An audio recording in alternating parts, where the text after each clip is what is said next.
तो दोस्तों आप सभी को पता है कि भारतीय नौसेना के लिए राफेल एम फाइटर जेट कितने ज्यादा महत्वपूर्ण है। और अब दोस्तों आपको बता दें कि इसी फाइटर जेट को लेकर एक बहुत ही बड़ा डेवलपमेंट यहाँ पर फ्रांस की तरफ से दिखाई दिया है। असल में आपको बता दें कि अब यहाँ पर बताया जा रहा है कि फ्रांस का एक डेलीगेशन भारत विजिट कर सकता है और इस विजिट के दौरान ये इंडियन काउंटर पार्ट्स के साथ बातचीत करेगा और डील को यहाँ पर जल्द से जल्द करने की बात यहाँ पर की जाएगी। और ऐसे में जो भारत की और फ्रांस की तरफ से इस डील को जल्द से जल्द फाइनलाइज करने का जो प्रयास है वो किया जाएगा। और आपको बता दें कि यहाँ पर ANI की तरफ से एक बड़ी रिपोर्ट पब्लिश की गई है जहाँ पर यह बताया गया है कि जो कॉन्ट्रैक्ट है वो गवर्नमेंट ऑफ इंडिया और फ्रांस के बीच में यहाँ पर 50,000 करोड़ की लागत में 26 की संख्या में राफेल लड़ाकू विमानों को खरीदे जाने को लेकर 30 मई को शुरू किया जाएगा, यानी कि आज से ठीक 2 दिन बाद शुरू किया जाएगा। और फ्रांस का हाई लेवल डेलीगेशन भारत पहुंचेगा और वो डेलीगेशन भारत के साथ जो राफेल की डील है इस पर कॉन्ट्रैक्ट नेगोशिएशन को स्टार्ट करेगा। ऐसे में आपको बता दें कि भारत की तरफ से अपनी जो शर्तें हैं उनको यहाँ पर रखा जाएगा और फ्रांस की टीम उस पर विचार विमर्श करेगी। अब ANI की रिपोर्ट्स के अंदर ये कहा गया है कि फ्रांस की जो टीम होगी वो भारत के रक्षा मंत्री श्री राजनाथ जी से मुलाकात करेगी और उसके बाद में जो ऑफिशियल कॉन्ट्रैक्ट नेगोशिएशन होगा इसकी शुरुआत की जाएगी। और ऐसे में दोस्तों हमने पहले भी आपको बताया था कि किस तरह से भारत 26 राफेल लड़ाकू विमानों को खरीद रहा है और इसी के चलते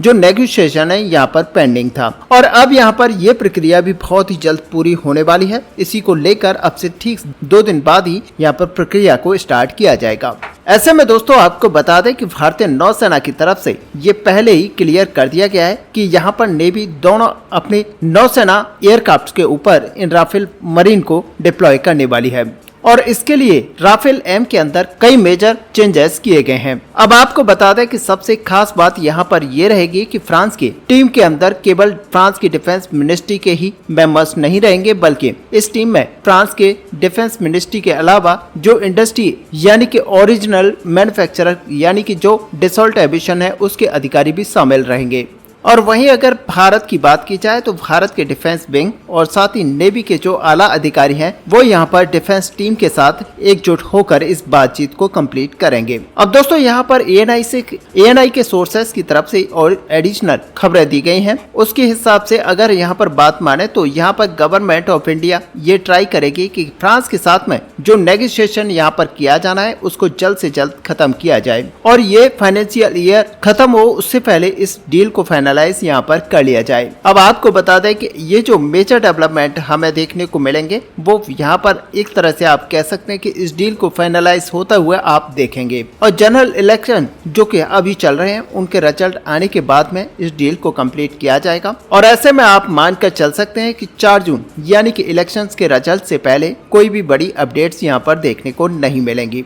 ऐसे में यहाँ पर फ्रांस को जो ऑलरेडी भारत की तरफ से रेस्पॉन्स मिल रहा है यानी कि 26 की संख्या में राफेल मरीन वेरिएंट को खरीदने को लेकर इच्छा जो जताई गई है उसको रेस्पॉन्स अपना सबमिट कर लिया गया है और ये एयरक्राफ्ट भारत को बेचने के लेकर वो पूरी तरह से तैयार है। और कहा यह जा रहा है कि अब प्रमुखता यानी कि राफेल एम का जो उद्देश्य था वो INS विक्रांत से ऑपरेट करने को लेकर था, लेकिन दिसंबर के अंदर कई सारे बड़े मेजर डेवलपमेंट देखने को मिले और तब नौसेना यहाँ पर फाइनलाइज करती है कि यहाँ पर दोनों हमारे जो एयरक्राफ्ट कैरियर हैं उनके ऊपर से इस राफेल मरीन एयरक्राफ्ट को ऑपरेट किया जाएगा। अब दोस्तों आपको बता दें कि यहाँ पर कुछ रूमर्स इस तरह के निकल कर आ रहे थे कि जब 2 एयरक्राफ्ट कैरियर से इस राफेल मरीन एयरक्राफ्ट को ऑपरेट किया जाएगा तो ये माना जा रहा है कि यहाँ पर नंबर्स को और भी ज्यादा बढ़ाया जा सकता है, लेकिन हम आपको पहले ही बता दें कि यहाँ पर नंबर्स को अभी भी उतना ही रखा गया है और नंबर्स को अभी नहीं बढ़ाया जा रहा है। और यहाँ पर देखा जाए तो नेवी की एक स्ट्रेटजी के तहत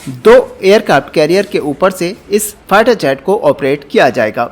हालांकि दोस्तों सबसे बड़ी बात यहाँ पर यह की जा सकती है कि ये जो प्रोक्योरमेंट है भारतीय नौसेना का सबसे बड़ा और लास्ट प्रोक्योरमेंट होगा, क्योंकि इसके साथ ही भारत अपने TEDBF यानी कि twin engine deck based fighter jet को बनाना स्टार्ट कर देगा और तब भारतीय नौसेना के अंदर इसी twin engine deck based fighter jet को इंडक्ट कराया जाएगा। अब यहाँ पर भारत को जो लेटर ऑफ एक्सेप्टेंस है या फिर जो लेटर ऑफ रिक्वेस्ट है उसके जरिए फ्रांस की तरफ से यहाँ पर नई दिल्ली में अपना जवाब सबमिट कर दिया गया गया है और अब जो इंडियन साइड है वो एक डिटेल स्टडी फ्रांस के सामने रखेगी और उसके बाद में जो सारी चीज है वो यहाँ पर रखी जाएंगी और ऐसे में इस डील को फाइनलाइज यहाँ पर किया जाएगा। लेकिन आप ये मानकर चलिए कि अभी भी इस डील को फाइनलाइज होते होते कम से कम 2 से 3 महीने लगने वाले हैं और ऐसे में यहाँ पर जब देखा जाए कि भारत को ये लड़ाकू विमान आखिरकार कब से मिलना स्टार्ट होंगे, तो यहाँ पर फ्रांस की तरफ से ये पहले ही कमिट कर दिया गया था कि 4 से 5 लड़ाकू विमान भारत को इमीडिएटली मिलेंगे,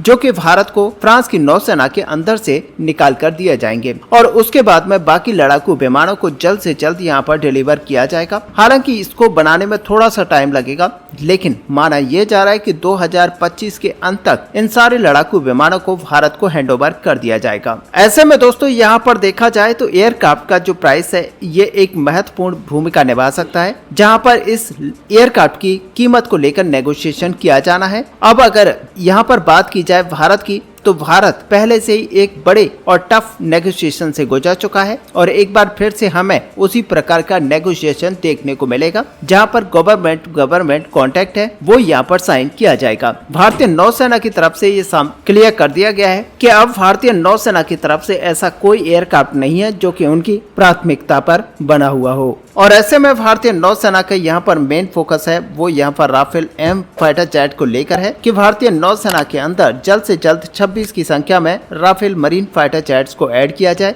और इसके जरिए भारत अपने हिंद महासागर यानी कि बड़े क्षेत्र पर निगरानी कर पाए। और ऐसे में आपको बता दें कि भारतीय नौसेना ऑलरेडी 36 की संख्या में राफेल लड़ाकू विमानों को यूज करती है और इसका फायदा भारत की नेवी को भी मिलेगा, क्योंकि यहाँ पर जो मेंटेनेंस की फैसिलिटी होगी वो यहाँ पर बनाई जाएगी और ऐसे में इसके जो पार्ट्स वगैरह होंगे वो भी यहाँ पर दोनों फाइटर जेट्स के लिए कॉमन होंगे, जिससे कि दोनों फाइटर जेट्स के लिए पार्ट्स को बहुत ही जल्द मुहैया कराया जा सकेगा। इसके अलावा आपको बता दें कि भारतीय नौसेना की तरफ से कुछ स्पेशल मॉडिफिकेशंस को लेकर डिमांड रखी गई थी और इसके बारे में हमने आपको बताया था कि जैसा भारतीय नौसेना का यहाँ पर कहना है कि राफेल एम जो कि ऑपरेट यहाँ पर किए जाएंगे, इसमें भारत की जो अस्त्र मिसाइल है वो हमें चाहिए, यानी कि भारत का पूरा जो मिसाइलों का पैकेज है वो यहाँ पर लगना चाहिए। और सच माने कि यहाँ पर फ्रांस इस पूरे अपडेट को लेकर बिल्कुल भी संकेत नहीं है और यहाँ पर फ्रांस की तरफ से भी ये क्लियर कर दिया गया था कि राफेल मरीन के अंदर अस्त्र मिसाइल को भी लगाया जाएगा, साथ ही अन्य कुछ और पार्ट्स होंगे जिनको यहाँ पर लगाया जाएगा, साथ ही अन्य मिसाइलों को भी यहाँ पर इंटीग्रेट किया जाएगा। ऐसे में दोस्तों ये सच है कि भारत के पास जो